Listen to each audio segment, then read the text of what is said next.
మనం ఎంత ఇన్సల్ట్గా తీసుకుంటామో మాట. నేనేంటి, అది ఎవరి బిల్లు చెప్పారుడా, నా రేంజ్ ఏంటి, నేను నీకు అసలు నీకు సారీ చెప్తే నా తలకై. అబ్బా నిజమా? మరి యాకోబు ఎందుకు చెప్పాడు? యాకోబు కంటే నువ్వు గొప్పడు ఏంటి? యాకోబు కంటే నువ్వు తెలివైనడు ఏంటి? నువ్వు సారీ అనే మాట చెప్పలేకపోతున్నావంటే నీకు ఒకటే. వీళ్ళు చెప్పారు మీకు ఏముంది, ఈగో ఎంత ఉందంటే చాలా ఉంది మన దగ్గర. కావలసినంత ఉంది, పనికిరానిది కదా. పనికిరాని ఎన్ని ఉంటాయో మనలో, పనికొచ్చేది ఉండదు. యాకోబు సాగిల పడ్డాడంట.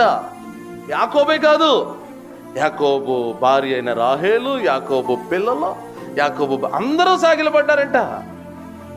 ఎందుకు సాగిల పడ్డారంటే యాకోబు చేసిన తప్పు.